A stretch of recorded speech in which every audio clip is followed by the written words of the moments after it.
Blog Talk Radio. Women have the power to transform this world. We can end crime and violence if we all agree to do one thing: share.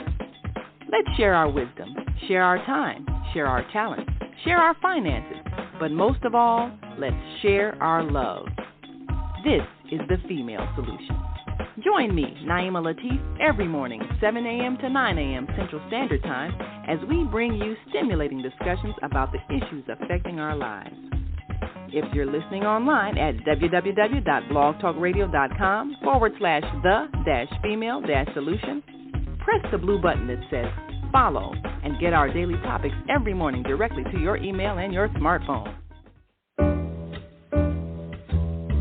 Hi, I'm Naima Latif, Executive Producer of the Female Solution Radio Show. We invite you to call in 515-605-9325 and participate in this daily think tank as we examine the challenges we face and develop solutions that restore peace and harmony. We are global transformers, changing the world from the way it is to the way it should be. We are one. Wherever we live on this earth, we are one human family. On behalf of our team of radio hosts, I'd like to extend a greeting to all the members of our family, whenever and wherever you may be listening around the world. To our family in China, Ni Hao. In India, Namaste. In Japan, Konnichiwa. In Korea, Annyeonghaseyo. In Russia, Здравствуйте. In Germany, Guten Tag. In Poland, Dzień dobry. In France, Bonjour. In Spain, Hola. In Italy, Ciao. In Egypt, Ahlan wa sahlan. In Ghana, Akwaba. In Nigeria, Peleo. In South Africa, Sawubona. In Senegal, Nangadef. In Kenya, Jambo. In Israel, Shalom. In Pakistan, Afghanistan, and Saudi Arabia, Assalamu alaikum. Greetings, and may peace be upon you all.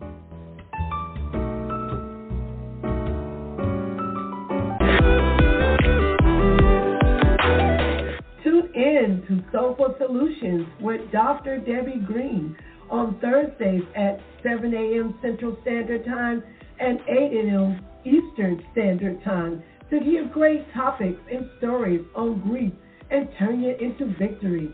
Join Dr. Debbie Green to listen to stories of triumph and learn how to overcome. You are not alone in your life, and there is hope in the darkest hour. This is your time to learn strategies and solutions to improve your life.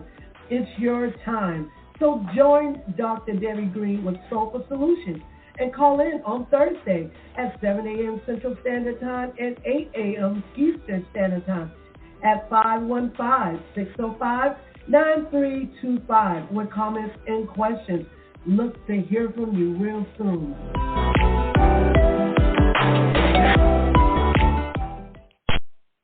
Grand Rising, and thank you for joining us on this Thursday edition of the Female Solution Global Radio TV Show. I'm Naima Latif, your co-host, and we'll be joining Dr. Debbie Green as she discusses today another great topic. Emotional addiction is living in your impulses, an emotional mind creating a chaotic lifestyle of drama. People usually are not aware of the damaging effects of emotions that are not controlled or merely processed or mentally processed. Our emotions shape our beings. It is the strongest energy that can consume you in any given situation. Join Dr. Debbie Green to discuss emotional hostile takeover, when emotions become toxic and life-threatening. Come and learn new strategies to recognize an entangled, damaged emotion that could be life-saving. You are worthy of a peace of mind. Yes, we want you to call in 515-605-9325, and you can join us visually. Go to Facebook or YouTube, and you can type in Soulful Solutions and see the beautiful face of Dr. Debbie Green.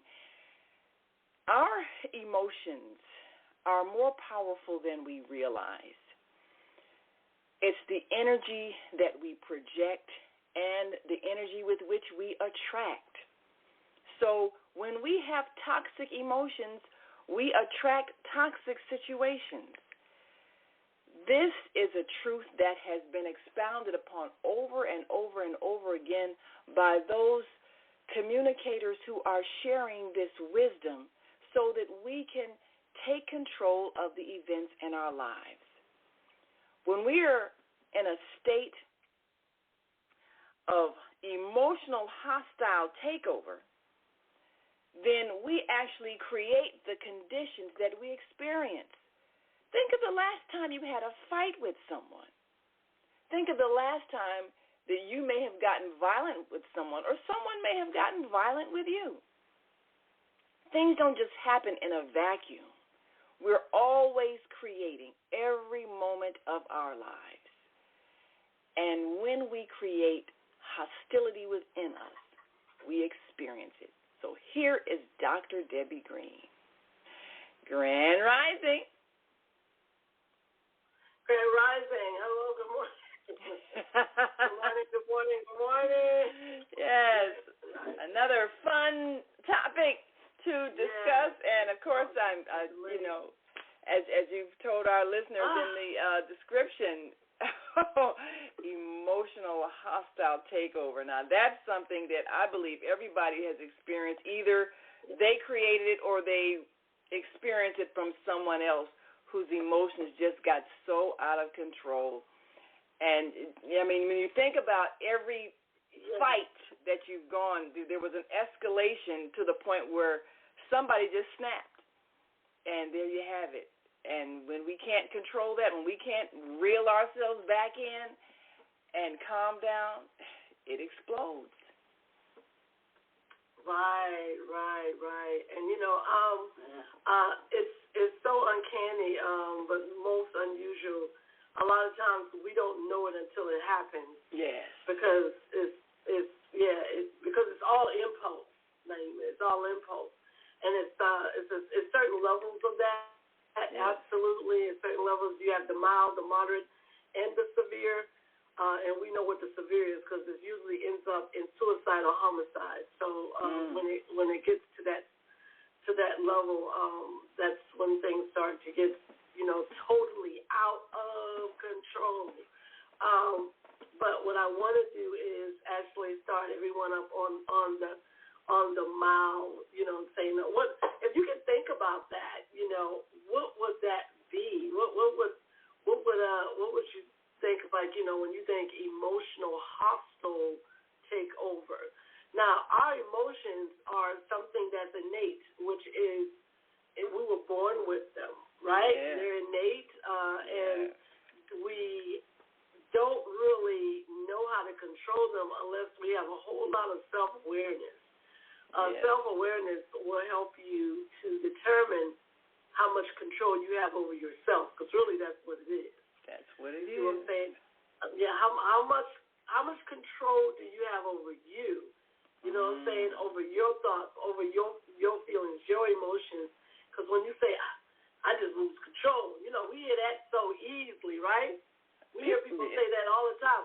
I just lost control. I didn't know what happened. I mean, sometimes people brag about having that kind of temper where they just lose it. I lost my temper, and I said, ooh. Yeah, but what happens when you just lost it? Yeah. Exactly. Well, one thing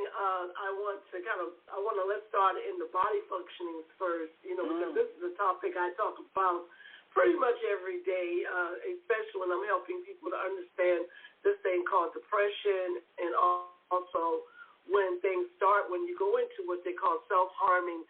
Self-harming is just not suicide. Self-harming is self-sabotage, self-defeat, and self-destruction. So, and these are all things that are generated by when one's emotion becomes overbearing, what they call overwhelming, feeling, again, out of control in any aspect. Because anything in life can pin you there. I don't care. You could be in a grocery store. You could be in a grocery store standing to the cashier, and then, if you're one of those really, I call it sensitive sensitive people to disappointment, and we're gonna go there too, because I want you to know what causes one to lose control. Is it something right in the moment, or is it something that has been built up over many years? Well, the thing about it is, again, you can just be normally, having a normal day, and then here comes a word, here comes a touch, here comes a sound. Something is going to trigger that emotional overflow, right? Yeah. So when it does, then it's either one, some people fight, some people freeze, and some people avoid, which is run away. Yeah. So because the adrenaline and the cortisol starts to give you an instant boost. I mean, out of nowhere, right? Yeah. And before you realize that, you went into hypersensitive mode, automatically. And the thing about it is, sometimes we know when people are like that, or even ourselves, and sometimes we don't, which means it may be a silent hostile takeover. Ooh. Silent hostile takeover. Or it may be a real loud one. Whoever has that control, because if they don't have that control, they're going to let you know. Yes. They're going to let you know immediately. It's going to come out in bells, whistles, sound, tone, value. And it's immediately, 45 seconds, bam, okay, there it goes. But then the thing about this is, like I said, the mild emotional hostile takeover is this. When, we have that self-control. Some people who have self-control without suppressing now, because those are two different things. When people suppress, that means that they feel something, that whatever that something is, and they may be very overburdened to them, but they don't say anything. They let it they put it to the back of the mind. Yeah. That's their excuse. I'm just gonna put it to the back of my mind. I'm not gonna respond to this. Whatever this is, I'm not gonna respond to it, right? So this is how they deal with their life when it comes to disappointment, hardship, grief, anger, guilt, shame. All right. But this is not so good, because guess what? You don't really get the opportunity to really process. Processing. It's like building your feelings. Up. Yeah.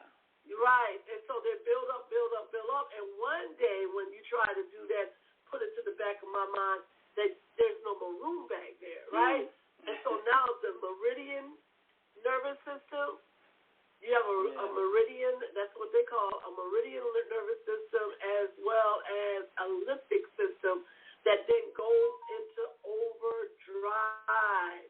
And if you ever say, I don't know if you ever experienced this before, Naima, but it could be a situation where you are, you're talking to somebody, and any other time they seem like they were okay, but this time when you're talking to them, they got real irate for no reason whatsoever. Yeah, just overflowed. I think of it like this. If you've ever tried to stuff things in a closet and you just keep throwing stuff in there, right, and you shut the door, and pretty soon, you got to throw things in there and shut the door real quick. As soon as you open it, it spills out. So, there's one last thing you try to shove in this closet and open the door. Everything spills out just all over the place because you just try to jam too much stuff in there. Same thing, trying to push things in the back of your mind. I'll just let it go. But it's building up and pretty soon that one last thing, and then everything explodes that you've been stuffing in there all that time. That's right. I look at it when you won't deal with emotions and just stuff them away. Like you say, pretty soon there's no more room, and everything flops There's out. no more room. Yes. There's no more room. So what is the outcome of that? Again, screaming, yelling, crying, out of control, not sleeping. Okay? It interrupts the sleep patterns as well. It will also interrupt the eating patterns. Either you're going to eat too much or not eat at all. You see what I'm saying? It also interrupts the communication with your outside world. Some people, this is what they call shut down, right? Okay. All right. Those are the mild to moderate symptoms that's letting you know, hey, I got something bottled up inside of me that I need to release. Because if I don't release this, it's going to become immune system, that limbic system, which helps us to control our emotions in our brain, is working overtime. So what if we continue to do this over a period of years? Ooh. Over a period of years. Guess what it's going to do? It's going to affect the nervous system, right? But the peripheral systematic nervous system, we have like all these systems that's running at full throttle in our being, in our bodies, right? Yeah. So what happens when it then to the point where everything, that little thin line, just snaps? We heard that snap before, right? Snap, yeah. Like, on the show where it says when she just snapped and then she went on and she took somebody's life or whatever, or someone snapped and they went to her kill themselves or kill someone else. Okay, all right. Before we even get to those levels, people, you need to pay attention to yourself. It is so very, very important that you do this. And you need to also know what triggers you and do your very best to work and process through those triggers. Because if you don't process those triggers, they're going to always cause you to come out of yourself. And you'll know that. You're like, oh, every time this happens to me, I just get so angry, or I just shut down. If you saying that, okay, that means that something is controlling you from the inside out. From the inside out, right? And I'm not saying that, in every situation we must remain calm. No, I'm not saying that. It doesn't happen that way. It's just that, again, are you processing what you are feeling? Or are you can either ignore it, fight with it, or freeze. That's the way it works. When you fight with it, they're like, okay, this is happening to me. I am fully aware that I am feeling this because they said that or this, whatever. You see what I'm saying? Okay, process your stuff first. Don't always think that it's something that someone is saying to you or doing to you all the time to make you come out of your person. Because how? Ask yourself, why am I giving someone that much power over me? What's the weakest spot in me that causes that? Yeah, I saw something the other day, and maybe you can explain what it was that happened. I was at a McDonald's, and sometimes crowded, there was a long line and everything. And I guess the person at the cashier, maybe she was new. She seemed like she was kind of fumbling a bit. And so it was taking them a long time, it seems like. Maybe the whole staff might have been new because, used to fast food being fast. But this particular location, they seemed to be, getting a couple of people's orders wrong. They had to go back and, okay, take that away and put in, they didn't want onions on the cheeseburger. Okay, so it's like the line was taking a long time. And I guess this woman who was standing in line was getting irritated because it was taking a long time. So she's already, so when she finally got to her time to order, and then she placed the order, and then the cashier, rang it up and everything, and they're back in the kitchen, trying to fix it and so forth, and then something happened. I think they had forgot her fries, and so the order came up, the cashier gave her the bag, she looked in there, she didn't have any fries. You didn't even get my fries! Oh, okay. Oh, I'm sorry, you didn't put the fry in there? Okay, so the person, put the fries in the bag. This woman exploded. She said, I don't even want them now. She snatched them out of the bag and threw them at the cashier. And I'm like, was that really necessary? And she stormed out. And everybody's looking like, what the heck? Why? I mean, yeah, we are all kind of, we realize they're moving a little slower, but it's not that serious. So what was that? I mean, this was just, okay, they're a little slow, but did it really require that level of explosion and really violence? I mean, she hit the cashier with the fries. I'm trying to tell you, but see, this is what I say. Remember I say it's mild, moderate, severe. Okay, that's a severe area of emotional hostile takeover. That's a perfect example. And we see this all the time.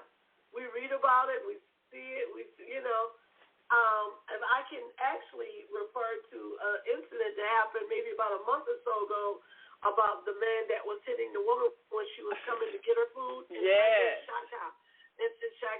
Chicago, right? Yeah. And he was, threatening her. If she didn't shut up, blah blah blah, he was going to do this and do that. Yeah. And he hit her. Yeah. Okay, it's the same example.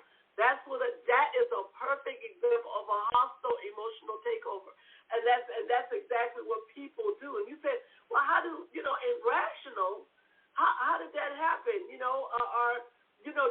didn't think. No, you're right. They don't think. Okay. Remember what I said. It's all emotional. People think that there's a small area of thought, but it's a big area of emotion.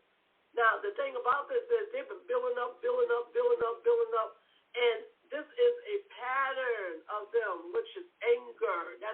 Anger comes in many, many arrays and fashions, and that was a person that was angry. They were angry before they got there. They have no emotional control, none. They were angry before they got there. When they act out like that in front of other people, they have those are walking, breathing landmines. Ooh. Now I have I have another question, because a lot of people experience domestic violence with someone who otherwise is peaceful. But then if they do something like drink alcohol, it's like they become this other person where all this anger and violence is released. Now, is that someone because of maybe for social reasons has been taught to suppress anger or not allowed to show anger, but then when they drink the alcohol, that releases the inhibitions and they explode and all the things that they've been holding back? Is that what's happening when they become that other person after they drink, and all that anger that you never see when they're sober? Maybe when they're sober, they're really nice, mild-mannered, and just take all kinds of things, but then when they get drunk, it's like the Dr. Jekyll and Mr. Hyde kind of thing. That horrible person comes out. Is that what that is? That they release all of that once the alcohol takes over the brain or whatever happens? And we call it liquid courage. Liquid courage. Liquid courage. Liquid courage, my dear. Liquid courage. And a drunk man never lies. Ooh, what is that? A drunk man speaks a sober man's mind. Yes. So you got the pretenders that you don't. That's right. Every drink, because they don't know, when you are intoxicated, you don't lie. So whenever it comes out, it comes out. Now, really, truly, that's how he truly feels. Yeah. When he or she is intoxicated, and all the emotions, anger, whatever comes out, that's how they truly, truly feel. That's how they feel, right? So when that is over, when they come back to themselves as the sober person, they're going to wail, they're going to cry, they're going to beg, they're going to feel so bad. Sorry. I'm so sorry, blah, blah, blah, blah, blah, blah. And we see this all the time. You know what I'm saying? Emotional hostile takeovers. Wow. Now, that's drug-induced. That's alcohol and substance drug-induced. But deep down inside, that is the way they feel. Matter of fact, that's who they are. Let's just keep it simple. That's who they are. And a lot of people cannot drink. They do not need any alcohol because it totally transforms them. They're not the same kind of person. It affects their brain. They don't need anything at all. Period. So have you had the experience of counseling perhaps a couple where that is the case at the root of the domestic violence, and you hear somebody go, well, he's okay as long as he's not drinking, and that other person who drinks, they will, hey, I have a right to drink, I like to drink, or whatever it is, but you can see that, like you say, that alcohol is liquid courage, giving them the courage to say what they really feel that for whatever reason they don't feel they can say when they're sober, or they're afraid to say when they're sober. And that is the core of the problem, is that their fear of speaking the truth when they're sober and facing the other person's, perhaps disapproval of their emotions. What have you seen with that? Right. Well, from my experience, Naima, I see that I've seen it several times over the years where it's not just alcohol but drug-induced, totally. Well, they totally change the factor of when they're sober. Let me say it like this: when they're sober, they can talk about what's wrong and how they want to change and how they think that it's them. Saying they even blame themselves. They start self-defeating, self-sabotage because they know they're self-destructive and self-harming. Now, but that doesn't mean they're going to change. They'll tell the truth, but that doesn't mean they're going to change. So the other person, which is the partner, the wife or what have you, what they do, they give them all of this rope. You know what I'm saying? It's like, well, maybe he or she will change, Maybe they won't hit me again. Maybe they won't call me out my name or disrespect me or whatever the case may be. But this is a pattern. It's a pattern. And when you see a pattern is not easily broken because it becomes an emotional addiction. That's the reason why I was saying that.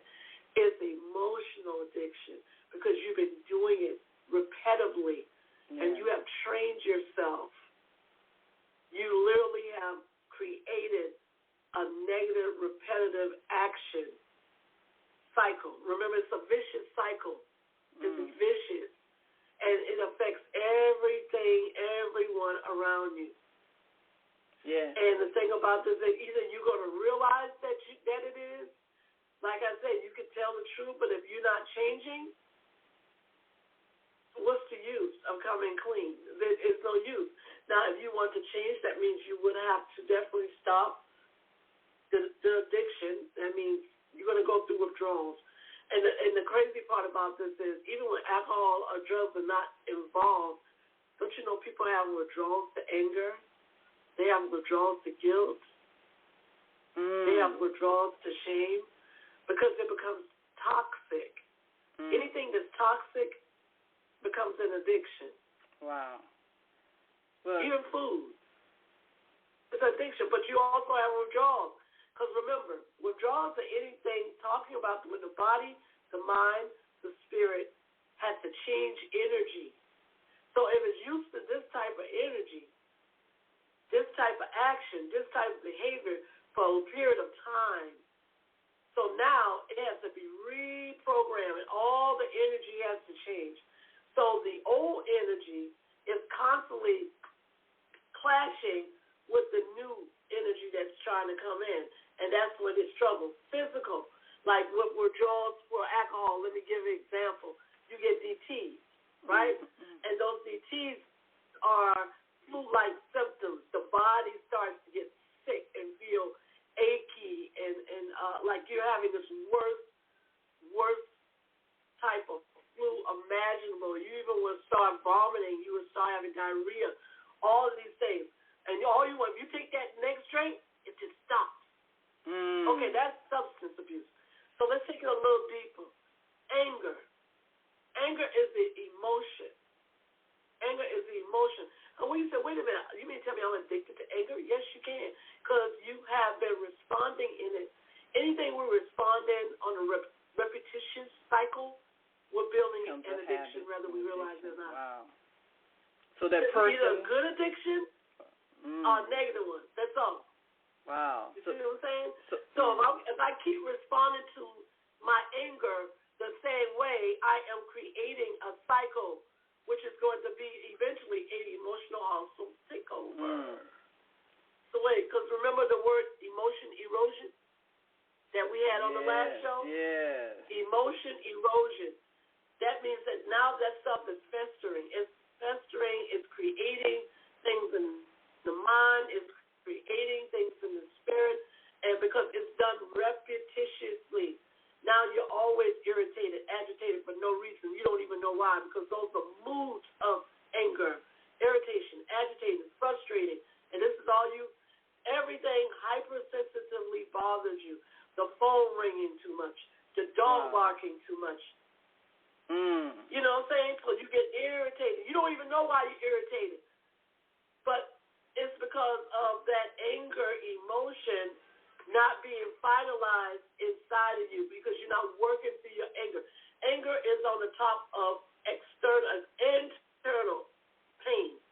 The pain is underneath all that anger. But because you had never dealt with yourself, you're still hypersensitive. Wow. Well, I got a question. I know we got to take a break, but I got to take. I'll ask the question after the break because I've seen so many families where everybody's adjusting to that person who's subject to explode, and so it's like you're walking on eggshells all the time because you know that any little thing can trigger them, and that's who they are. But then, like you say, they're affecting everybody. Because everybody's always living in stress. Well, we'll talk about that when we come back, and maybe we talk about where does that develop from? You know, what is that? And I want to give you some techniques on how to eliminate it. Cause that's nothing you want to live with every day. Well, we'll be right back after this quick break. And if you're listening online and want to join this conversation, give us a call, 515-605-9325, and press 1. That lights your number up on our switchboard. We know you have something to say, and if you're on our switchboard now and have something to say or a question to ask for Dr. Debbie Green, press 1. And we will be right back after this break, so stay with us.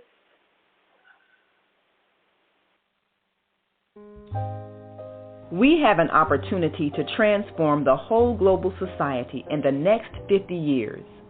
50 years from now, the earth will be populated by a new generation of adults, many of whom are yet unborn. Our mission is to nurture them in childhood with love, guidance, and protection, and to raise them in healthy, happy families. If we impart values of compassion, generosity, and respect for fellow human beings in the next generation of children, they will create a world where people can live together in peace. This is our goal. Be a part of the transformation. Get your copy of the book, The Female Solution. Go to www.naimalatif.com. That's www.naimalatif.com.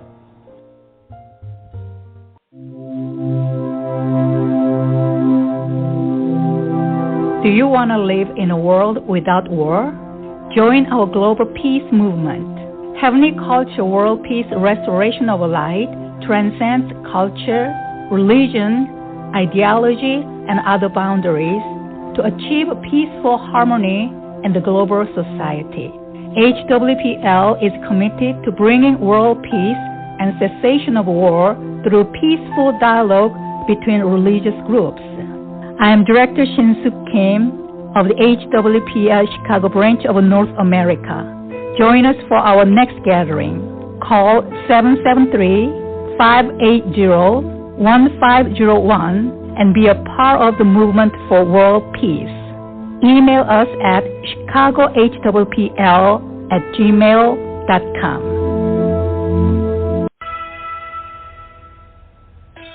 Hey, it's time to take charge of your health. I'm Viata, your holistic life coach, and every Friday morning at 8 a.m. Eastern Daylight Time, I'm here on The Female Solution to empower you to make choices that will assist your evolution to abundant health. I'm also blogging every Sunday evening at 8 p.m. Eastern Daylight Time at Soul Purpose Healing, where I bring you a spiritual chiropractic adjustment to bring you back into alignment with our Creator's love, compassion, and wisdom. Join me every Friday morning at 8 a.m. and Sunday evening at 8 p.m. for a time of unity, enlightenment, and love vibration. Shalom.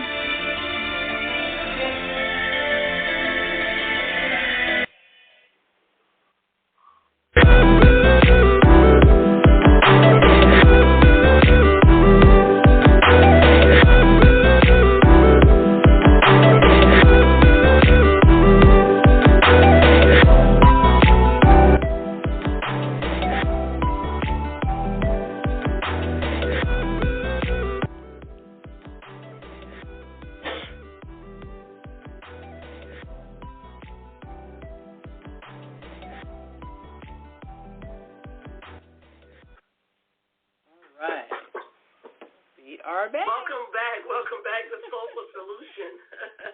My name is Dr. Debbie Green, and with my wonderful co-host, Naima Latif, with the Female Solution. Thank you so much for joining us this morning, and our topic is emotional addiction, which is emotional hostile takeover. Have you been a victim of emotional hostile takeover? And if you say no, we'll just live a little bit longer. Don't worry, it's coming. It happens. Everyone has experienced it. Mild, moderate, or severe. It's a normal reaction in life. But when it becomes when it becomes troublesome, is when you can't change it, and when you feel like powerless dealing with it. So you had a question before we went to break. What was that? I have known people who lived in households where there was one person, often the father, but sometimes even the mother. One of the people had this awful temper where it would turn violent. And everybody in the household was always afraid that they were going to explode. And slightest trigger, whether it was, they come home from work and, you didn't wash the dishes, or, come home from work and, you didn't take out the trash, or,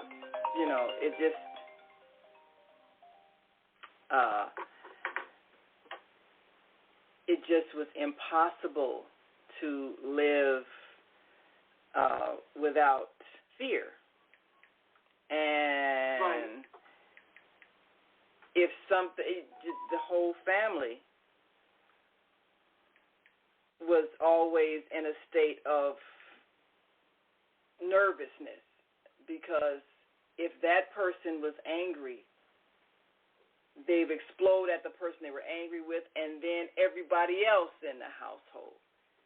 And, if there was one of those parents that were into beating your children, everybody gets a beating, You all didn't mop this floor. And and that kind of a life, growing up in a household like that. How does that affect a person in adulthood? If you had a parent like that who was angry and abusive, and you always had to just about walk around on tiptoe to make sure they didn't explode and become violent, what does that do to you as an adult person? What kind of anxieties could that create in you if you lived like that?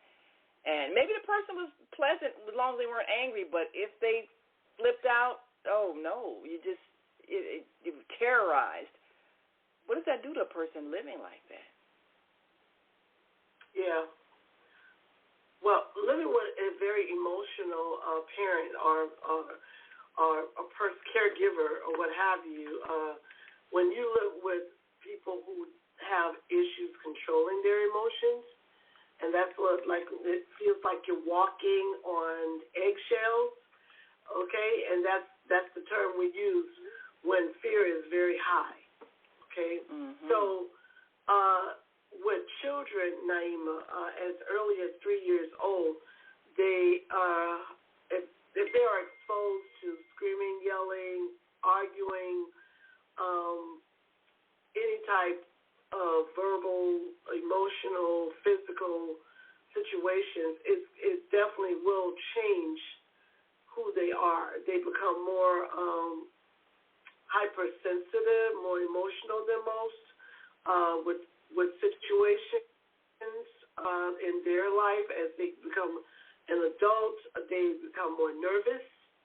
I've seen people, their nervous systems are really impulsive, and also it's a strong chance of them creating an addiction, because most children that come from, and we know this statistically, I would say about 30% at least, children that are raised in any type of volatile or, emotional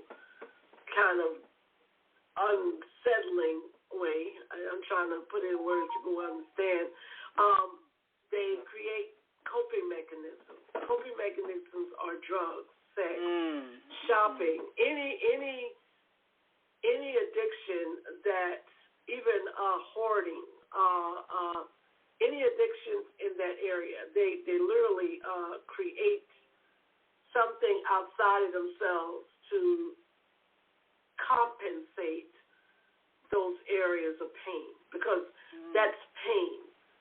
That's pain. And now remember, a child cannot come and say to a parent or a caregiver or anyone, whoever, oh, I don't want to hear this. You need to be quiet. Or right. Don't talk to me that way. Or you know what I mean? Right. You have some parents are really conducive.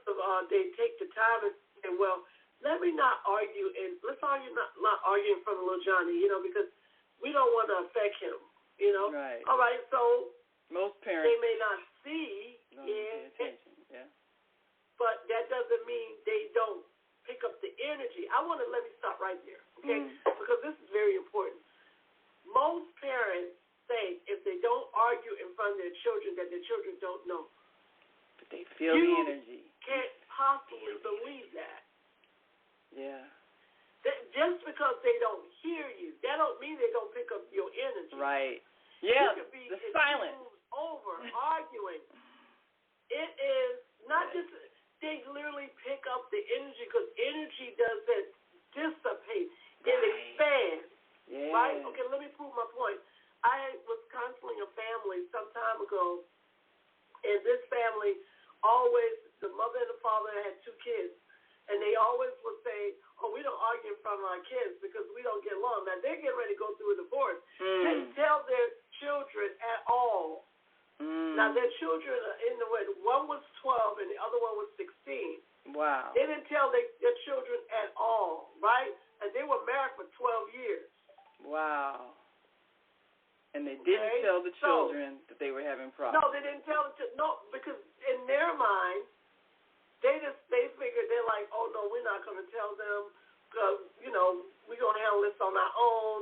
And, and I asked them, I said, when did you not realize that you were not the only person in this family? When did you not realize that? When you thought 2 human beings that were breathing around you, what did you call them? Because you couldn't have called them children. You couldn't have called them loved. You couldn't have called them that. So you were in this really volatile, because they were violent with their words, not their physical actions. Yeah. I said you were in this volatile relationship that now has resulted to a divorce. All this time you thought your children didn't know. So lo and behold, I had everybody in the room. Oh, it was family just counseling. It was the parents, and it was all of the kids. Right, it was the 2 kids, right? Yeah. One was 12, one was 16. So the one was 16, he was kind of laid back. He's like, I don't care, whatever, because he said, I've been knowing since 8 years old that they didn't get along. So they weren't hiding anything. That's why I don't want to go back home. She had problems going. She's like, I don't want to live here because this place, it's not my home. I don't even feel like it's my home. Wow. And Dad, I don't even trust you anymore. Wow. I mean, it just came on out of her. This was the first time that their children ever spoke about their relationship. So he's over here, the father, he's over here broken and crying. I didn't know. And the mother, she's over here, she's crying. All this time, I said, did you not think that you will live around breathing human beings and they don't pick up none of your energy? Yeah. Whether you speak or not? That's what people don't know. They don't realize that even if you say nothing, energetically, you're affecting the atmosphere, that people can feel anger, they can feel repressed rage, they can feel resentment. And children, so is that kind of like children living in toxic energy where there's always this underlying tension or stress or anger, resentment, and you're feeling it every day in the house? Is that, I guess you could... think of an analogy if you're living like with, mold in the house or something, toxic fumes or something. I mean, it's making you sick. Emotionally, it's making you sick because you're feeling it all the time. Okay. That's why I said it will change your brain chemistry. Wow. It will. This is when, and I mean, it starts at such a young age, Naima, as early as 4 years old, okay? You will be surprised how living in a toxic, emotional, overwhelming environment will change a person's life. Now, the thing about this is, as they get older, they're either going to seek therapy and work their situations out, or they're just going to I think I had one of my clients, she said, I just thought I had to deal with it. I never knew I could get over it. Wow. I never knew that I could be free from it. I just thought I had to deal with it. So now here I am at 38 years old, and I have a career, I have a family, and I'm still hurting. I'm still broken. I'm still by this situation because it has changed me. It has changed me. It changed me in so many ways to I don't even know who I am anymore. First thing first, people lose their identities when there's an emotional hostile takeover, whether it is in their family, lineage, in their generation, or either in themselves. They lose their identity because guess what? You don't know who you are anymore because you're so hypersensitive to your emotions. You don't know. And I heard this so many times.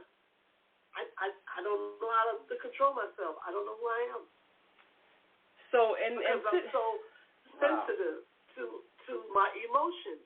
Wow. Now remember, you just said something vital. You said that what happens in a family or with families or with children that are in this environment where I got to walk on eggshells. I was taught to walk on eggshells. Now listen to that carefully. If you this is all you know, and when the eggshells are no longer there, in other words, when all of the emotions that you have been trained, reprogrammed, exposed, I can use a lot of words, for a number of years in your life, what do you think it's going to do? It's going to, so when you do have a state of mind of peace or environment of peace, you still walking on eggshells. Still nervous, still apprehensive, still hypersensitive. I think because it's a trained mechanism. It's like an animal can be trained at anything. Okay, guess what? So can a human being. Wow. I think of a lot of relationships, and I've had friends who stayed in toxic relationships, and they say, well, I stayed for the children. And yet the children knew that, number one, they were unhappy, and number two, that the household was uncomfortable because you're always worried about this person that may come home drunk and turn violent, or come home angry and turn violent. You're always feeling the tension in the house. But then the person says, well, I stayed for the children. Is that, and our society pushes that and makes you feel like you failed if you get out of a toxic marriage. So I've known many people who stayed where they were unhappy, uncomfortable, and always on edge because they believed it was best for the children. So was that a bad idea? And yes. what's I would think so. So the children then are living in toxicity, and that's all they know in terms of what a marriage feels like, is always feeling nervous and scared and apprehensive and never knowing when the next outburst is going to be. So is that, I mean, are we seeing like, I don't know if you call it an epidemic, but is that a pattern with a lot of adults now that they lived in households like that where it was just toxic and people wouldn't leave?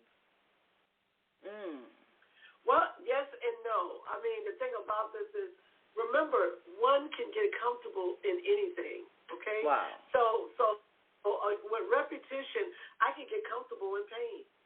Ooh. With repetition, if I do it every day, I can get comfortable with pain. I can get comfortable with anger. I can get comfortable with fear. I can get comfortable with guilt. Right? Whatever you adapt to is going to persist. It's going to keep going. And so in this situation here, as this is an adaptation mentally, emotionally, it's wearing out the nervous system. Trust me. Okay? It's where the nervous system, and our nervous system can take so long before it starts to crumble and break. Right? Now, when it crumbles and breaks, here comes sickness, mental illness. Wow. It's the first sickness you're going to experience. The next sickness is called physical sickness. Your ADL, activity of daily living, is going to change. That's going to be your first signs and whistles, your mind and your body. Now, we ain't dealing with your spirit and your heart just yet, because the heart is the one that holds it. It holds it. It holds it until the capacity, till it can't do anymore. You know, and I hate to always reflect on something negative to prove my point, but the reason why I do this is because I don't want people to get to that level. So, you ever heard of this family, and we hear it all the time, they seem to have a beautiful relationship. You don't hear any yelling, no arguing, and nothing going on. But then you realize that someone in the family, whether it's the children, the husband, the wife, or whoever, has took a gun and killed everybody. Yeah, what's up with that? And everybody always said, the neighbors always said, but they were so nice. They were quiet. You know, so there's never any warning. Earlier, I said it can also be silent. Ooh. Emotional hostile takeover. Ooh. See, that's the most deadly one. It's the ones you don't know about. And then a lot of times people, they hold stuff inside like volcanoes, okay? And then everything is rolling and going on, and you know, and if they feel victimized. See, victimization feeds an emotional hostile takeover because you are a victim to the words, you are a victim to the sounds, you are a victim to the actions. Wow. You know what I'm saying? Of another human being or wherever it's coming from. It could be coming from your workplace. It could be coming from your past. It could be coming from your present moment. But you still are a victim to it. So what happens when you become a victim to it? You feel you can't escape. Yeah. Without either dying or removing that stimuli that's causing you to feel like you're being attacked. Wow. So in your mind, if I remove it, and a person that this is when mental illness then takes on to a whole other level. And I think people get mental illness so confused with just bipolar, schizophrenia, sociopath. Have you ever heard of that? Sociopath.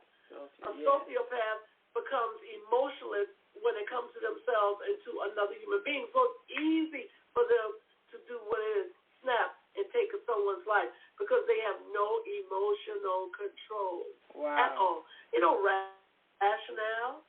The only thing they're rationalized is the plan to execute. Ooh, wow. Do you see what I'm saying? Wow. Okay. So that's the worst. Those are severe cases. I was starting on the mind.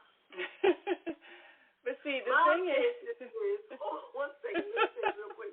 Our cases is when you get upset and you can't control your emotions. Yeah. And you cut somebody out. Yeah. You go from 0 to 100 like this. Yeah. Like this. Yeah. And you and they say, why are you so angry? And you see people, I don't talk to her because, I can't talk to her. I might say something wrong.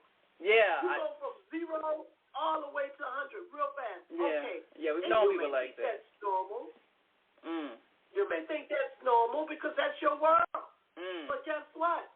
It ain't normal. Okay? One of these days you're going to do something that you're going to really regret. Yeah. So you better take some deep breaths and get some self-responsibility and some self-awareness to save your life.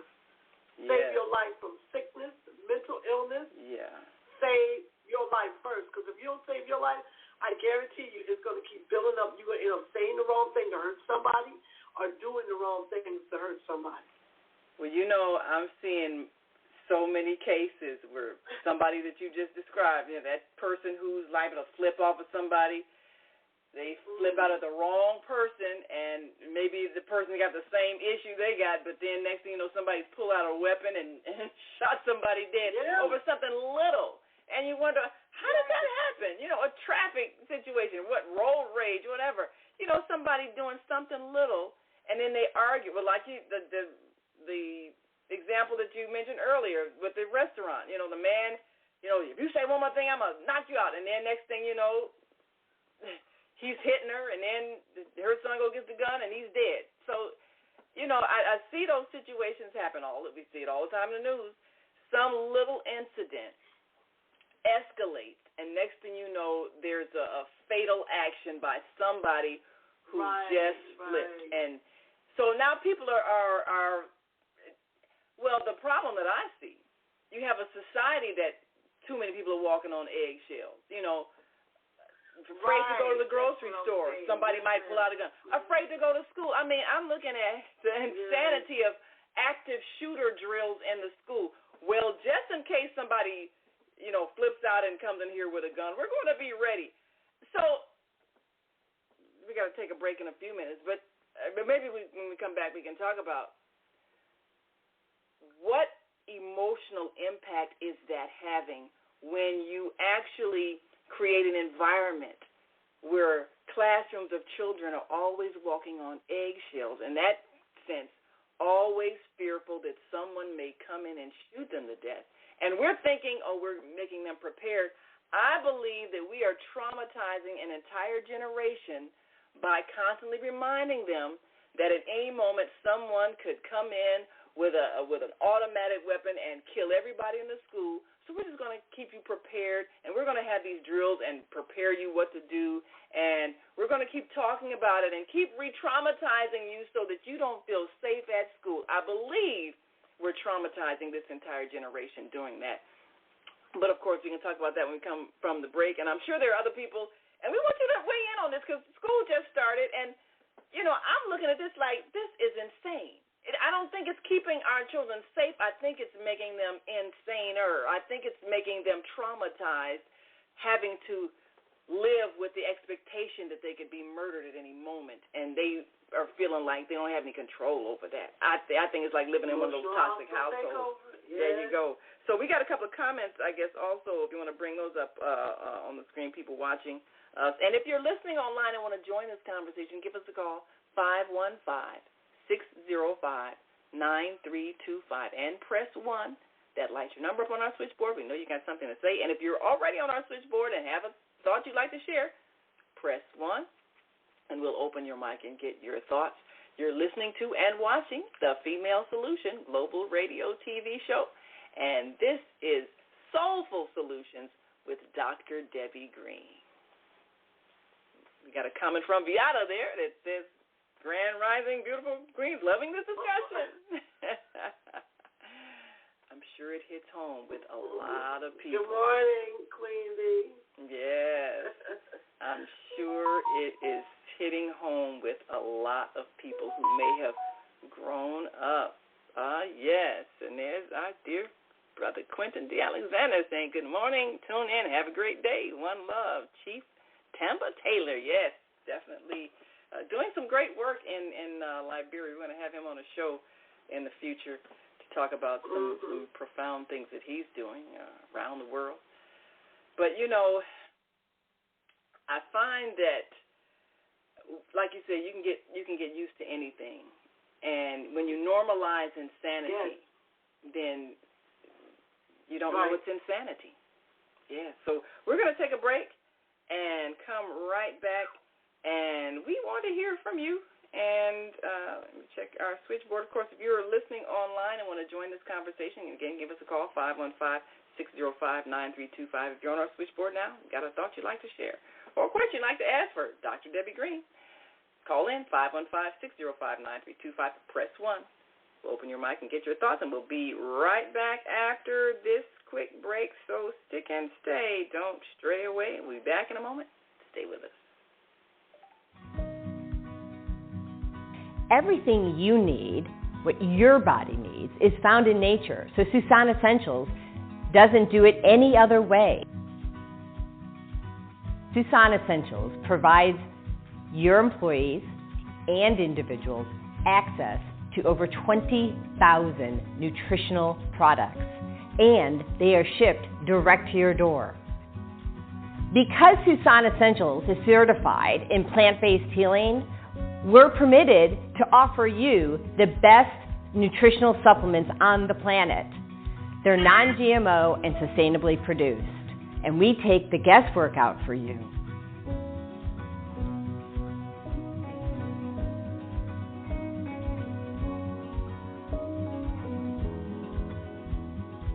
Let Susan Essentials help you take control of your health today.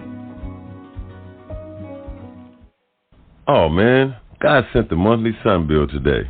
This sunlight is really expensive, especially during this season. I'll probably have to work overtime to pay it. Well, you better pay it on time. We don't want the sun to go out and we're sitting up here all day in the dark. Wouldn't it be terrible if God charged us for sunlight? Well, thank God, the light and heat from the sun is free. So why are we paying such high bills for the energy we use in our homes? Because we don't know how to use solar energy, the free energy from the sun. You can convert your regular home to a solar energy home and save tremendously on your electric bill. Take a look at your electric bill. Wouldn't you like to reduce or possibly even eliminate that cost altogether? Let one of our solar consultants show you how. Call today, 312-849-3456, and schedule a free consultation. That's 312-849-3456.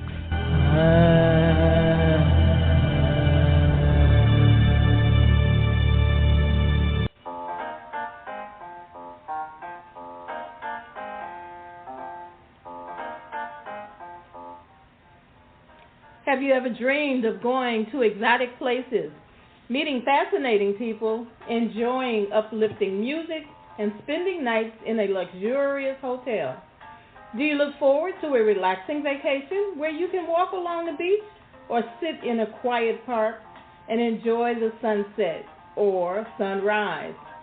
Whether you're flying around the world or driving across the country, we will share travel tips that will help you stay safe while you enjoy the journey. Join me every third Saturday of the month, 12 noon to 2 p.m. Central Standard Time, and move around with Deborah here on the Female Solutions Show. Call in and comment 515-605-9325 and press 1 to speak.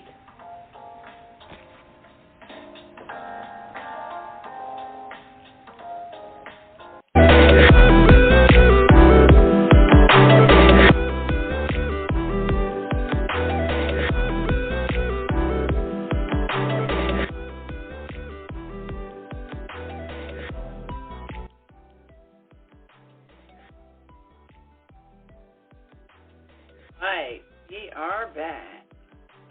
All right, welcome back.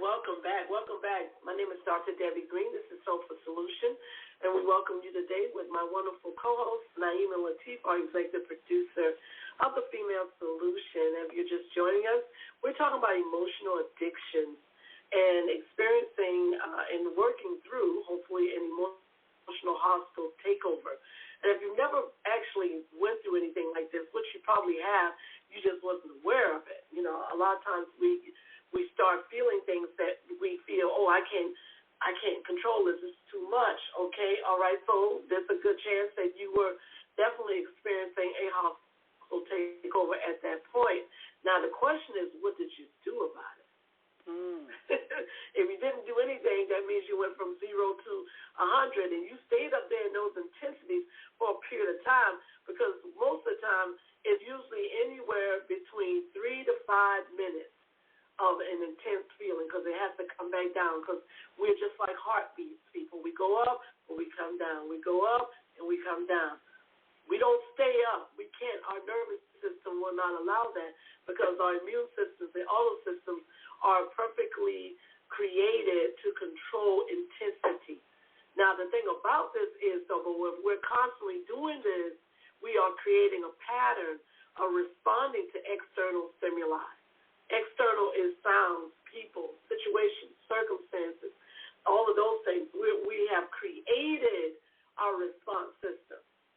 And if our response system is not controlled, then, of course, we build up a whole lot of internal feelings that have not been processed mentally. And that's how things start to build up to the point where you start seeing people become very hypersensitive to rejection, abandonment, anger, guilt, shame, all of those things. And when we become hypersensitive to them, then here comes toxic energy, because it's done with a repetition. Anything that's done repetitiously is going to create a pattern. And that pattern, if it's not a healthy pattern, will also have an unhealthy outcome. That's how that works. Yeah, I look at the way we have adjusted to the outcome, the unhealthy outcome, as opposed to getting to the root of the problem so that it doesn't develop that way. And, I mean, really, this is not rocket science, people. And even if it was, you could figure it out, because everything is something you can resolve. But you look at the person who, for whatever reason, over a period of time, maybe they felt disrespected or disregarded or unloved, and that builds up. And then they become that personality that explodes in anger after they've repressed the emotions. And perhaps they become that person who has gotten so angry, now they're ready to just take it out on the world. And so then they're able to, take a weapon that maybe they bought for, protection or whatever they thought. But anyway, that becomes what they use to explode at people at random, these people who end up, killing many people. And then after that happens, and it keeps happening, people, after it happens, then we have this long conversation about mental illness and getting people help and ending gun violence by safe gun laws. We have this long conversation, but then we still do nothing, and we wait for the next tragedy for that person to explode. And what is this saying? If you do things do the same thing the same way and expect different results, that is insanity. So, correct. Knowing that the outcome of that, which is the person who becomes the active shooter someplace, is terrorizing everybody, why are we choosing to not recognize when that behavior is being created? By getting rid of the toxic environments we're creating that causes that person to develop in the way they do. That's my question. And I look at what we're doing with our children and having them go through drills of what to do when such a person comes into the school and shoots up everybody. To me, that is the most outrageous thing we could possibly do. And I believe we're going to see the results of that a generation from now, 10, 15, 20 years now. We're going to see some emotional problems in these children that have been taken through this mental process of visualizing someone coming into their school killing everybody. What are your thoughts on that? And I know people want to be politically correct, but come on, this show is about truth. We got to get to the root of the problem and fix it, and not deal with this insanity. What are your thoughts on that? Well, when it comes to the school system or any system, like it could either be the workplace, if you're dealing with adults, I think you need, in this situation, you need to deal with adults to have them be more proactive than the children. And the only reason why is, okay, let's just take the grade school. Grade school is, these kids are not, they're totally aware that what's happening in the world. They know about the shootings. They know, everything, because that kids pay more close attention to social media than we think they do. Mm-hmm. So they are very fully aware of their environment. But let's take an anxious child, a child that has, generalized anxiety disorder for whatever reasons, and that child goes to school, and they are then, like you said, having these trainings, are trying to prepare the children for what may come, or whatever the case is. Okay, this particular child is going to not look at it as a child that's not experiencing, anxiety. He or she is going to be very nervous. They're going to start thinking that something may happen to them.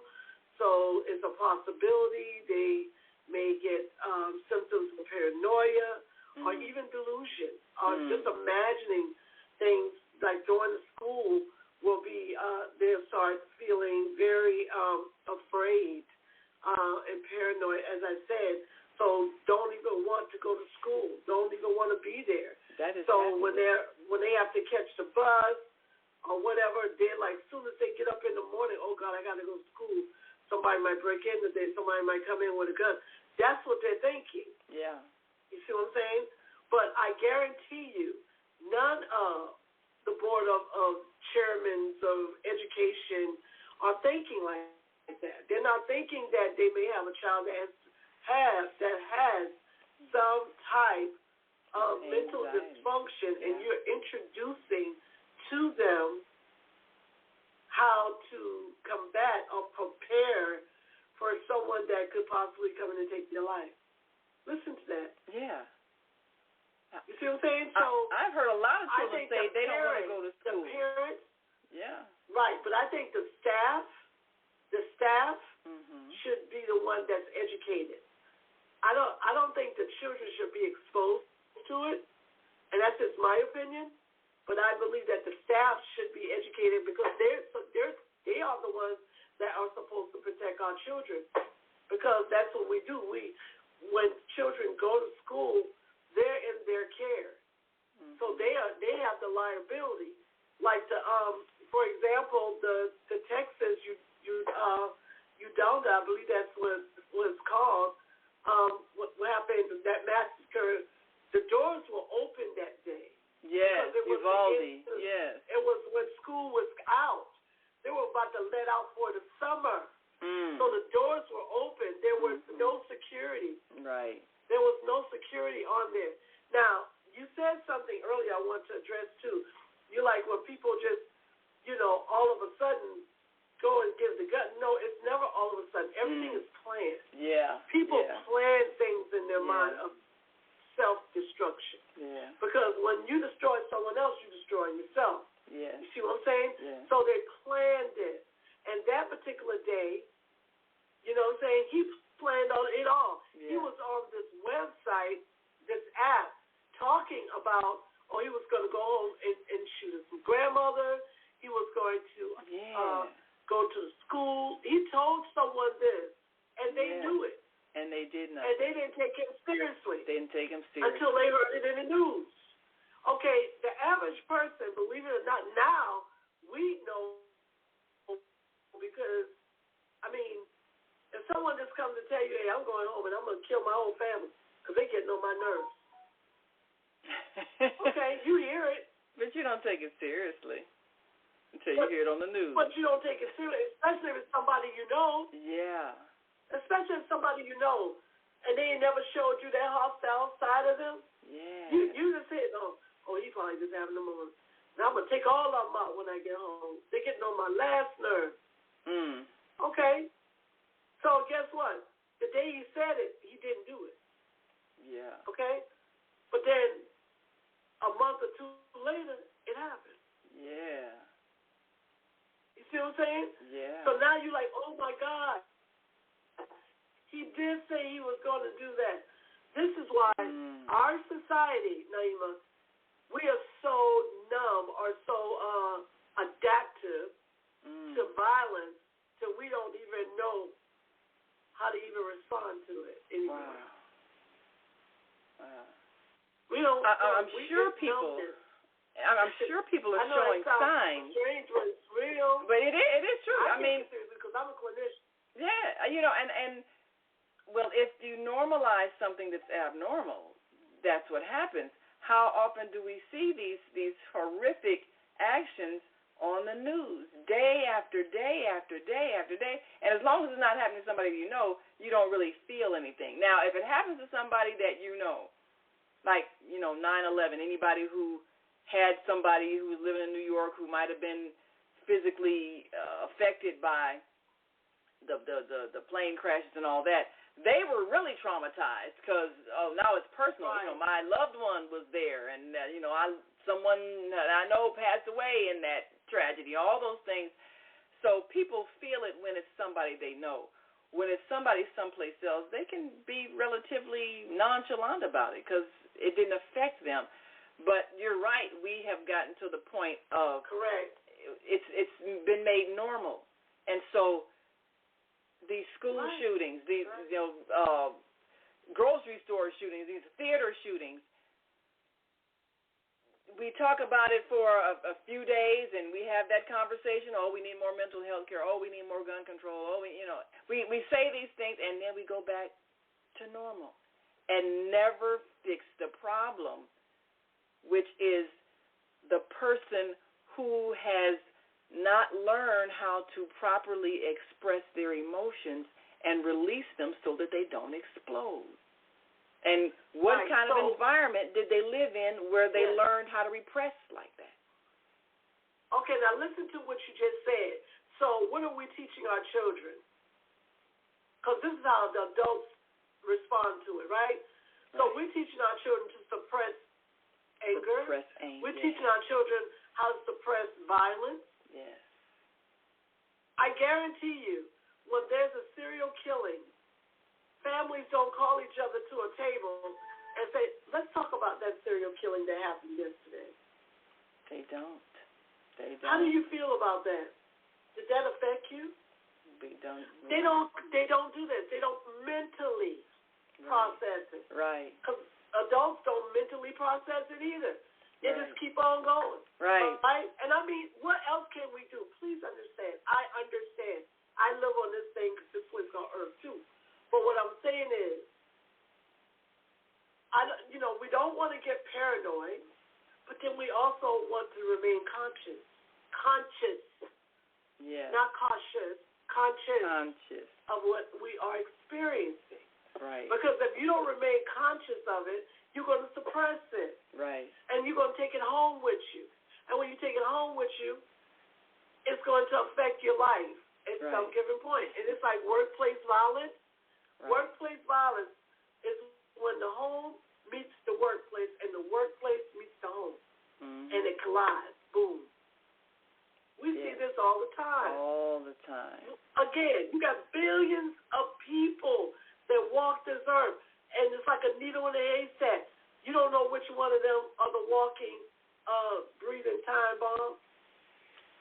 And I think that's what is creating almost like a mass paranoia. I had a relative tell me the other day that they were nervous about going shopping. You never know who might have a gun. And I'm thinking, wow, how do you live like that where you're now so nervous because of, what had happened in Georgia and all that and other places.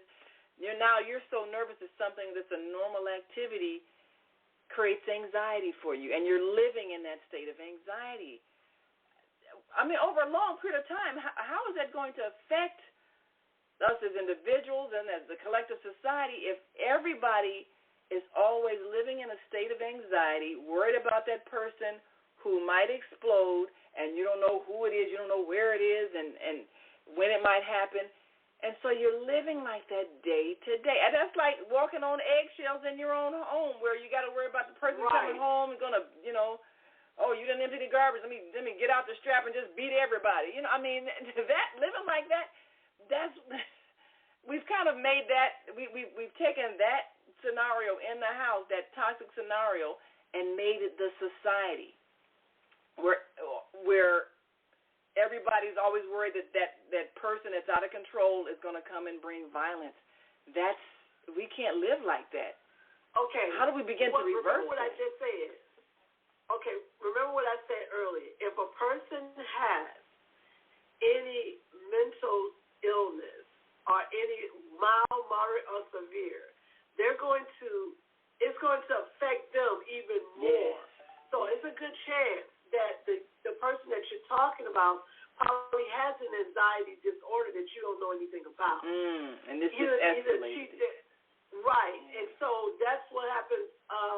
People become more induced to and more paranoid when things start to happen, because we experience things through our senses. We see it, we hear it, and if we don't know how to process those feelings, considering this external stimuli, that is when things start to tear from the seams.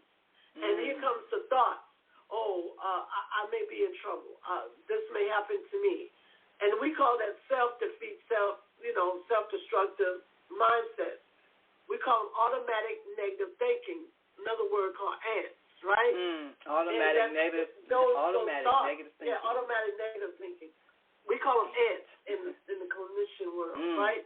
So when ants are in your kitchen, it's hard to get them out, right? If you ever had ants right. Honey, you got to go in there. You got to clean everything. You got to spray everything. Yeah. But again, if you just see one, because you figure if you haven't seen one, I know it's a whole lot, right? So this is what this is called. Automatic. All of that energy that is outside is transferred and flows through people whether they realize or not.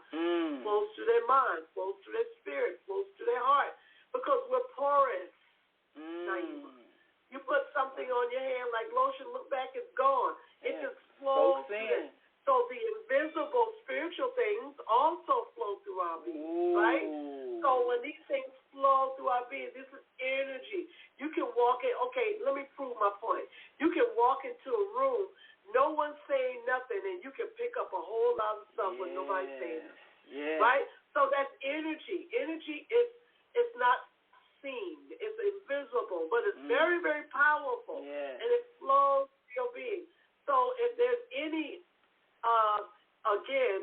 fear that's already inside that person, mentally, emotionally, physically, spiritually, it just intensifies the fear because they need to work through it. They're not processing it. They're not looking at it from a logical state of mind. Okay, am I worrying too much? Is this too much for me? I don't need to do that because I'm making myself nervous. No, they're not processing it. They're just feeling it. Wow. You have some people that go through life feeling and don't think. They feel everything. And that is because of the environment that they grew up in. They were caught up in their feelings. They were caught up in their emotions because they were suppressing so long so they did not tell anyone, but maybe not even got the opportunity to. So all of this bottled up energy is still there of fear. It's still there.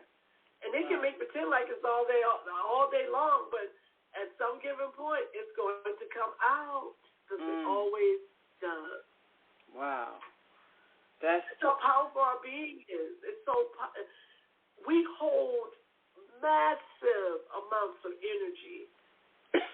And we're really 80-20, right? And I did research on this back in, it was a little bit by 2018. And I wanted to know, my goal was to study how the mind deals with negative events in life and how long it holds on to it, right? Wow. So when I learned that we're 80-20, we're 80% negative, 20% positive. And that may sound odd, but we are, unless we have to change our processes. So, like if you're a person that processes everything, process mentally, which means you question things, you probe, you examine, you explore, not overly explore or underly explore. You just explore, find a solution, and give it an answer and move. You know what I'm saying? But if you don't do that, if you don't explore, if you don't probe, as we get adults and stuff of that nature, as we grow in this thing called life, then we suppress. understand what I'm saying? Because you're not probing. You're not trying to figure it out. You're just dealing with it. You're just holding it in. And it holds and it gets bigger. Energy doesn't dissipate. It doesn't go flat. It expands. So now, if we are 80-20, if we're 80-20, is that how we were programmed? Because, you're coming out as a child, you're open to whatever you experience. So if in your upbringing, what you received is 80% negative feedback and 20% positive feedback, does that then set you almost for life, or does that create that automatic response? Because that's, as a child, you heard more, shut up, sit down, don't touch that, just negative feedback, you're bad, all that. Maybe every now and then, oh, you're a cute little child. Every now and then you might get a word of praise. But 80% of it was negative. I mean, does that set a person's mindset because of how they're raised? They say your personality is fully formed by the age of 4. So in those first 4 years, if 80% of the feedback you got from the people who raised you was that there's something wrong with you, you're getting on my nerves, be quiet, sit down, shut up, all of these things that make you feel bad. And if that was 80% of your experience and only 20% you got some kind of positive reinforcement, does that kind of set the pattern for your life unless you are made consciously aware of that and then make some conscious choices to undo that? What happens? Right. Yeah. Okay. Your last bit of your conversation is to answer. Okay. So normally, just from my studies, normally the generational pattern. I think Zelda Robinson, our Monday host, just asked a quick question, and that's what I was about to address. This was what she said. Oh, it says Grand Rising. Grand Rising, beautiful teachers. Looking forward to continue to examine and explore this 20%. Our program is a little bit off. Is that why it's generational? And that answer is yes. That answer is yes. So the generation, when I did a study when I was taking my doctoral back in 2019, and the study was actually it was like epigenetics conversing versus generational curses that was in the Bible. So what I was actually proving, this is what I was proving, that generational curses they had a true pattern, right? So epigenetics is when the DNA takes on the environmental change. Wow. Okay? Like your DNA is definitely contoured, impressed by your environment, actions, behaviors, sounds, all of that, right? So epigenetics was the scientific data, made it very possible, but most of all gave me the results I needed to prove that generational curses do exist. Now, for the sake of understanding, and we had like our great-grandfathers over 200 years ago, I just say it like that, right, that had some anger issues due to the fact of their environment, right? Their environment was making that anger conducive or implementing mentally and emotionally that anger because they were a suppressed generation. Yes. Think about that. Yes. Suppressed generation. So when they are suppressed generation, think about the word suppressed. Suppressed means that I do not feel, I am not given the permission, I feel repressed, oppressed, and I cannot execute what I'm thinking. I cannot execute what I'm living. I cannot execute in freedom. Right. All right, hold that thought. So here here we are in 2023. Question, are we still suppressed? Question and answer, yes. Yes. We were born with suppression. We were born with oppression. Now, you said the key. You said when a person realizes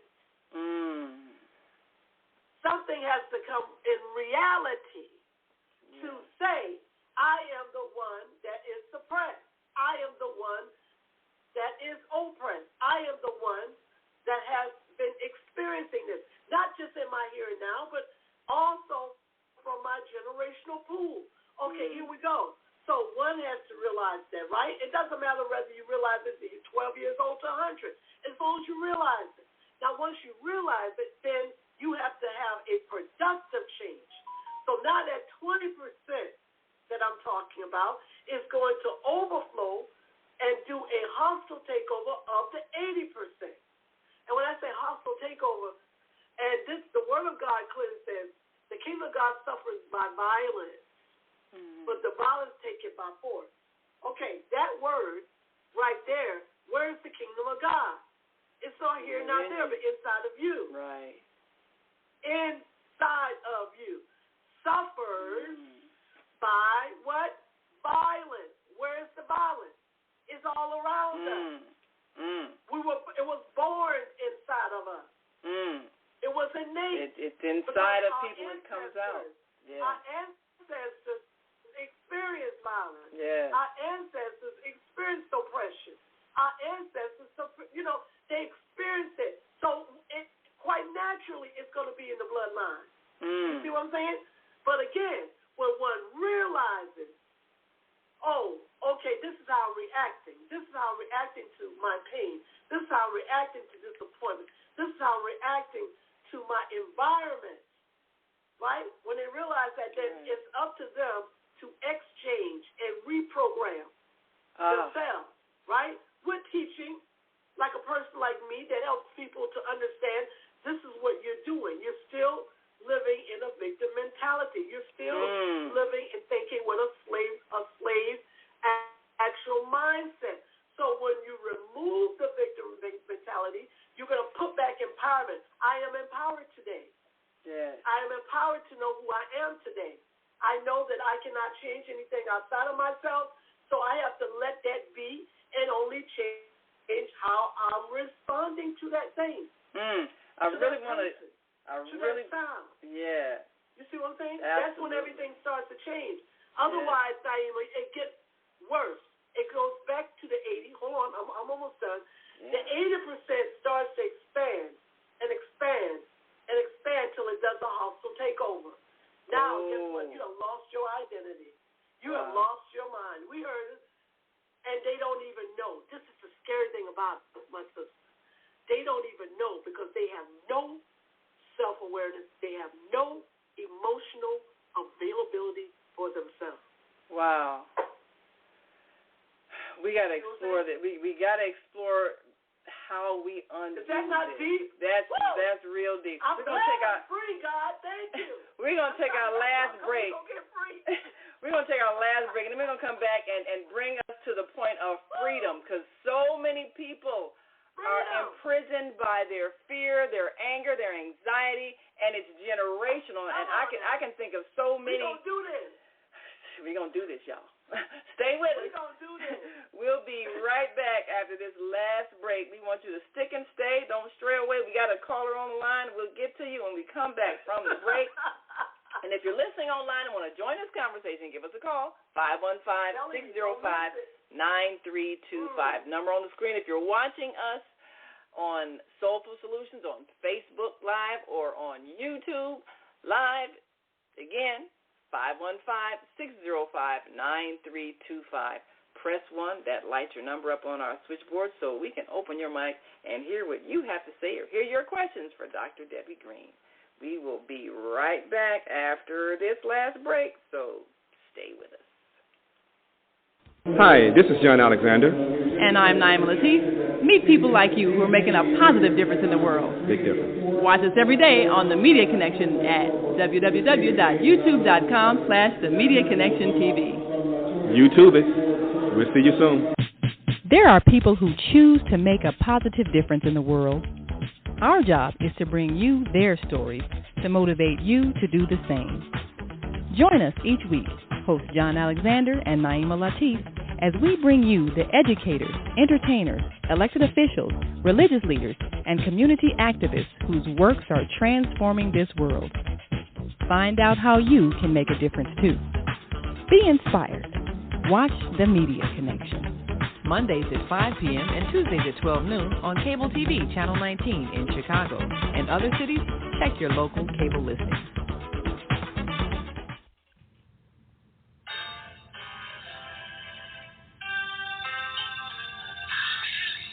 Hi, I'm Mama Joy. And I'm Reverend Rosemary. Join us every second Saturday of the month, 12 noon to 2 p.m. Central Time, here on the Female Solutions Global Radio TV show for Neighborship of Joy. We'll have powerful conversations inviting women to walk in the light. So call in 515-605-9325 and press 1 to speak to the host. You can also join us live on the Female Solution Facebook page and YouTube channel. So see you on the second Saturday on the Neighborship of Joy.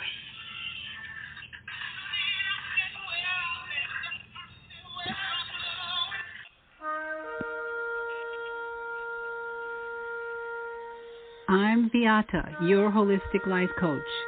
These days, it's more important than ever to work on your physical, mental, emotional, and spiritual health. Are you consciously breathing deeply in stressful moments? Do you have a plan or daily routine to maintain balance in your awesome body? Are you struggling to be disciplined in your eating habits? When you partner with me, I'll help you develop a personalized health plan that works for your particular lifestyle. You can find out more about me at yourholisticlifecoach.com, where you can also review my 3-step protocol to guide you to abundant health. That's yourholisticlifecoach.com, and I'm Beata.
When you walk and you be around people who are extremely depressed to the point where they no longer want to live, it actually changes everything in your life. That, like, when I started this journey, I said, I know if I can remove the victim mentality, I know they'll be free.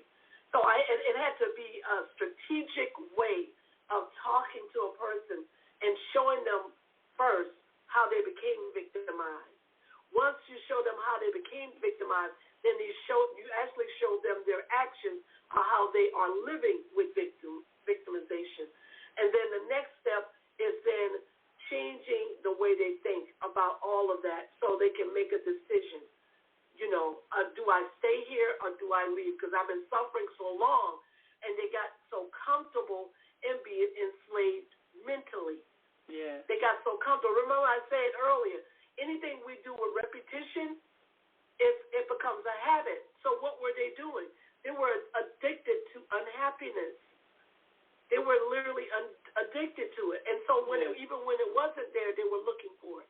I've had patients and clients that would tell me, you know, when everything seems to be going all right, I don't know how long this going to last. I said, why would you look for it? Right. Yeah, why are you? Right. You know, because they're addicted. That's their withdrawal system. That's their safe spot. They know what it is to live dysfunctional, but they don't know what it is to feel good. And they're afraid of feeling good because they think one day they're going to feel bad. I know that sounds That's weird. it. That's what it is. Fear of the disappointment. One day this good feeling is going to be gone, and then I'll feel bad again. So let me just anticipate feeling bad, and then let me just go ahead and feel bad. So that's self-sabotage. Yes. It's self-sabotage. Yes. That's what I tell them. I say and you know what I say to them when they tell me that? I say, I'm so sorry. It's not an option for you. It's not an option for you to think that you're going to tear your being down. It's not an option for you to speak negative of your life. I said, just because you ain't used to freedom, that don't mean you're going to get in your way. So I need you to move. Okay. One thing that you got to move. Wow. You know, one thing that I'm seeing, and maybe this probably is a whole show in itself, but you mentioned, you know, the generations ago where people were in a state of forced servitude and made to feel helpless, and did come out of it. I mean, it was kind of an explosion of the nation. You know, war is like multiple explosions, but the society changed. And yes, there was resistance. There were some people who didn't want to change the social structure. However, over time, we have done that. Now, there might still be people with attitudes of resentment, but they don't have power over you. No one has power over you. You have the capacity to create your life as you want it. I run into so many people who keep going back to the thought that other people are suppressing them and controlling them and not allowing them to become who they'd like to be. They're holding on to that. No matter how many other examples we have of people who have broken out of that mindset and gone on to do some magnificent things, they are in that belief that they are being repressed, and it seems like they create that condition even when it doesn't exist. And because they're carrying the energy of it, it ends up attracted to them. If you're always believing, oh, these people are prejudiced, they're going to fire me from this job. Oh, these people are prejudiced, they're not going to give me a good grade in school. All these people are prejudiced, when they stop me in traffic, they're going to try to shoot me. I mean, if that thought, and you're carrying that thought and that paranoia and that energy of fear and anxiety and repressed anger that your ancestors may have felt because they may have felt helpless to change the situation, then you keep recreating that in your life even when it doesn't exist. And that's what I'm hoping we can help people get out of the thought that you must fear the society. You must fear people in the society. You don't have control over what's going to happen to you, and therefore you're a victim. Because if all of us are energy and all of us are contributing to the energy, you, with the power of love that is the controlling creative power of the universe, can walk into a hostile room and change the energy. And you can raise the vibration, and you can create joy. Yes. Comedians do it all the time. That's why somebody like a little bitty Kevin Hart can fill a whole stadium full of people, and they can all be laughing. He's creating energy of joy, and he's just one little man. But we see people do it all the time. We have that power. We all have that power to create a higher energy, even if the energy around us is negative. So none of us are victims. If we could just learn that. Yes. So how do we teach people that? Well, the thing about it is we have learned helplessness first. Yeah. And that's what you were talking about at the beginning. Learned helplessness is when you feel you have no power to change your situation. So what happens is you then create other things to justify or solidify, you know what I'm saying, those type of thoughts. Like a person will then, like you said, oh, I can't do this because they're doing that. And that's not true. Because we see many people do what they want to do and not pay attention to what other people are doing, right? Okay. And it's only because of the mentality. We got to go back to the mentality. If you are not free, you are in bondage. There's no gray shade area. Either you're going to be free or you're not. Right. Some people, I'm sometimes free. Sometimes I'm not free. No, it's not. Either you're going to free or you're not. If you're going back and forth, no, that's called struggle. That's called struggle. Okay, so if you're still struggling because you're questioning your freedom, it's because you're not used to being free. You got to get used to being free. Freedom is a practiced, peaceful action that requires a consistent flow. A consistent flow. And you got to learn how to mind your business, first of all. Most people don't mind their business in life. They mind other people's business. Okay? But if you mind your own business, that means you are dealing with your own affairs. You're dealing with your own mindset. You're dealing with your own stuff.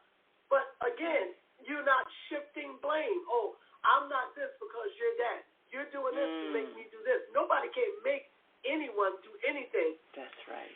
Remember, repression is a choice. Oppression is a choice. It wasn't a choice over 400 years ago.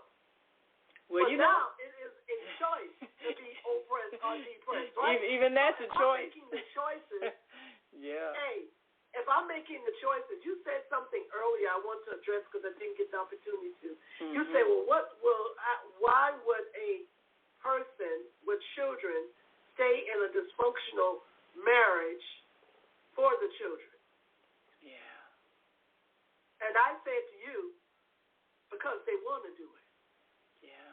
Right? They want to do it. But the thing about this is they don't understand the repercussions till later on. Because what's going to happen is this, and I've seen this millions of times. Those children will become a product of that environment. So when they are, if they ever choose, whoever the parents are, whether they dissipate, which is called divorce, or whether they stay together until one dies off or until whatever.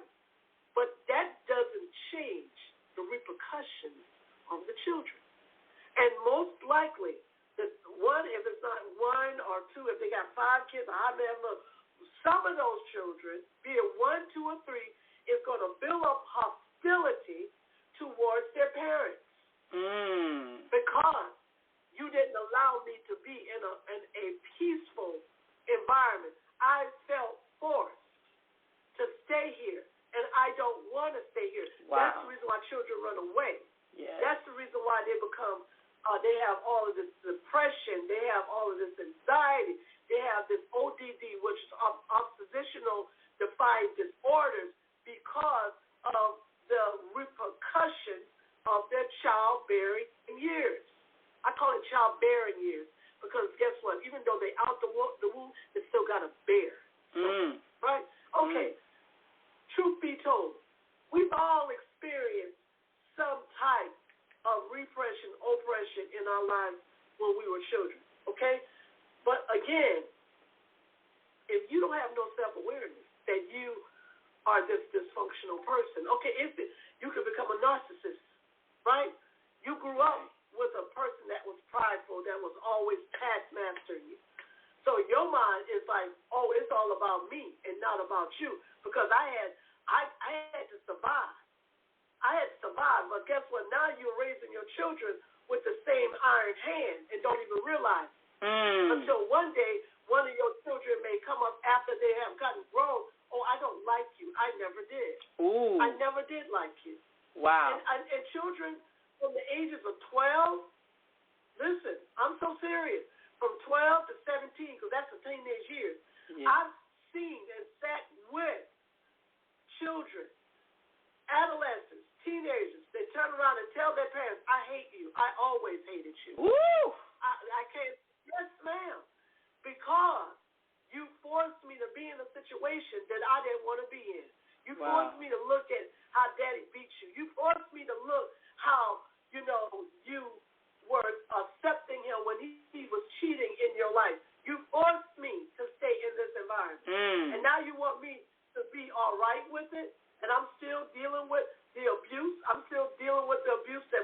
father did to me, I'm still dealing because someone forced you to be there because you were a child and you could not make the decision to exit. You have some of them that even come to a term what they call emancipation. Yes.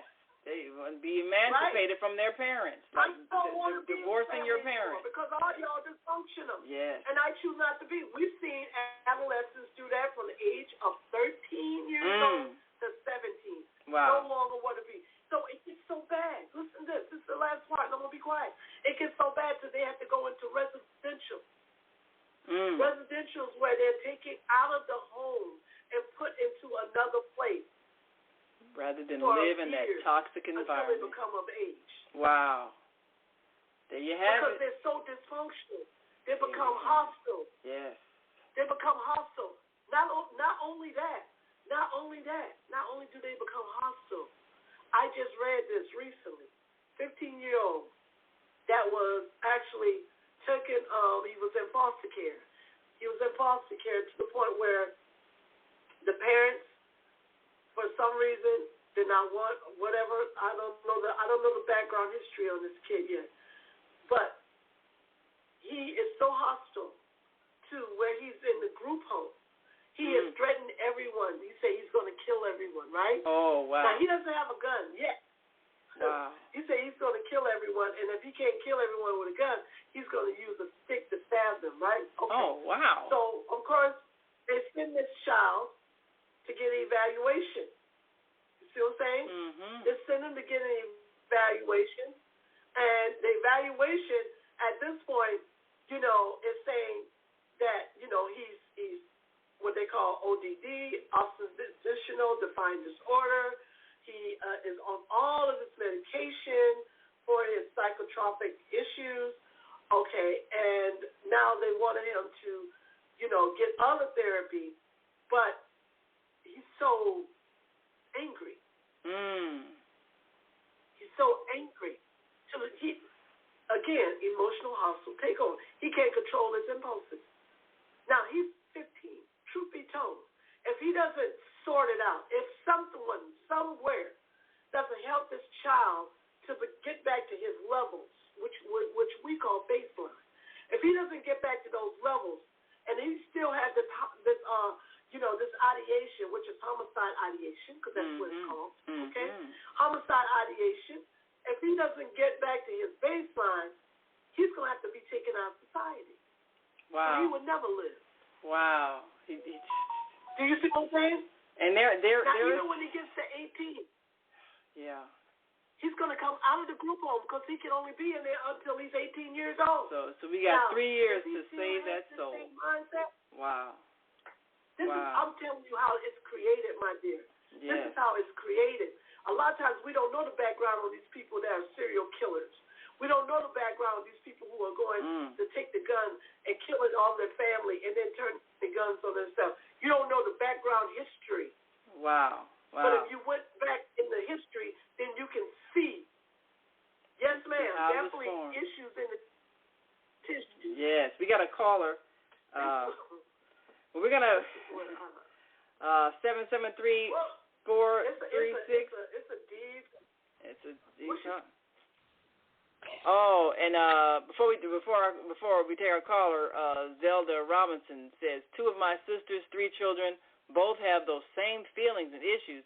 I helped raise them and see how it affects the entire family. Thanks, Dr. Debbie. Yes. Right. These children.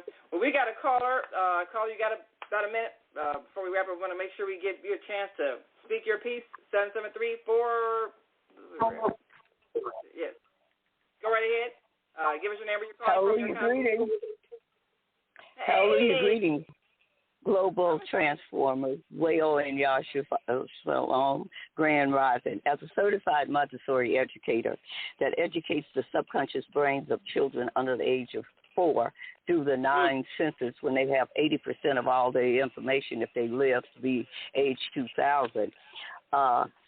And they are taught no, no, no. You never outgrow your need for no, because that's what's programmed in your brain. And that intergenerational epigenetics and heritage, DNA, is not just something that we imagine, because when Reverend Dr. Prophet King talked about 100 years later, 1863 to 1963, he omitted the 246 years of being a movable property thing called chattel. And when you when you're not just a motherless child, you're a fatherless child, because your slave master mama has taught you everything that you knew, and you did not overcome it in 60 years because we refuse to, as a society, to comprehend the damage that has been caused through our genes and our DNA alteration. And we have to separate ourselves and get our own category so we can deal with our repair. Crimes against our humanity and Jim Crow genocide is still going on today, and we got to deal with that. And I want to know, why don't we? Well, I thank you so much, Mama D. We appreciate you as always, and you can hear Mama D. Of course, she's got so much wisdom. If you listen to Talk Radio, you can hear Mama D on many stations, but right here on the Female Solution on Saturdays. But,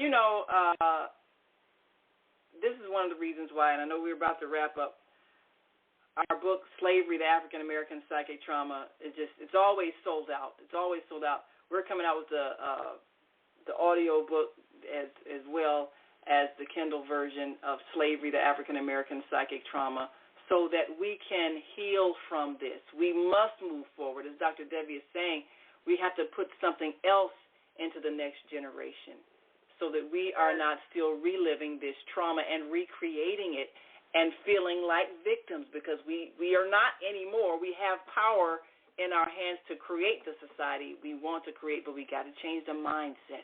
And like Mama D is saying, there's no. We have to change that to yes, yes, yes in the way we raise our children. Dr. Debbie, last words before we go. Well, I tell you what, as I said, one has to become responsible for one's own life. If every human being was responsible for their own life and actually lived to the highest self that God created us to live, then, of course, we would not have issues in our tissue, right? Okay, so being that is not the case, then reach one, teach one. If someone could just say to another human being, hey, you are loved. I don't have to know you to love you. I don't have to be introduced to you to understand that you should be and is accepted by. I think love is secure. Love is secure to all things, and that's what we cannot forgive, and that's what creates the non-loving pattern that's inside of us. But except one thing is true. As long as we carry the blood banner, which means I am somebody, regardless of what I've been through, and I'm going to love myself until I heal. That's what I want to say. Love that so much. Thank you all, folks. Facebook, please subscribe to our channel. I know I'm just new, and I probably can only come over here on Thursdays, but I'm actually getting ready to create something different. It's called Rise. It's getting ready to go for it starting on the 15th of September. You're going to be seeing my face all over the place. Rise, reaching inward for spiritual empowerment. Hey, remember that. And tell us the YouTube channel so they can go and subscribe. And where do they find you on YouTube? Well, it's Dr. Debbie Green. Dr. Debbie Green. Go to YouTube, Dr. Debbie Green. Dr. Debbie Green. Yes, it's going to be created. It'll be on there soon. So I'll be actually coming back on Facebook. We're doing everything, all social media. We're just implementing. It should be 6th of September. All right. Again, stay tuned so you can learn.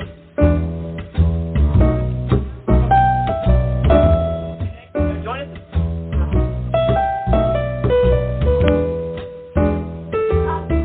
We've come to the end of our show today, but you can hear every show in the archives at www.blogtalkradio.com/the-female-solution. You can also hear today's show on the Female Solution Facebook page. Go to www.facebook.com/thefemalesolution. Leave your comments about today's show. You can always reach me on my website at www.naimalatif.com. That's www.naimalatif.com. Watch our TV shows, listen to our radio shows, order our books, and be sure to get your copy of the book, The Female Solution. On behalf of our team of radio hosts, I'd like to thank all of you who participated in today's discussion. And to our global family listening from all around the world, we say thank you. To our family in China, Sheshe, India, Zanyaba, Japan, Arigato, Korea, Kamsahamnida, Russia, Spasiba, Germany, Danke, Poland, Jean Couillon, France, Merci, Spain, Gracias, Italy, Grazie, Egypt, Shukran, Ghana, Medasi, Nigeria, Eshe, South Africa, Ngiyabonga, Senegal, Geret, Kenya, Asante, Israel, Toda, Pakistan, Shukriya, Afghanistan, Tashakkur, Saudi Arabia, Shukran. Assalamu alaikum wa rahmatullahi wa barakatuhu. Thank you, and may peace be upon you and the mercy of God and God's blessings.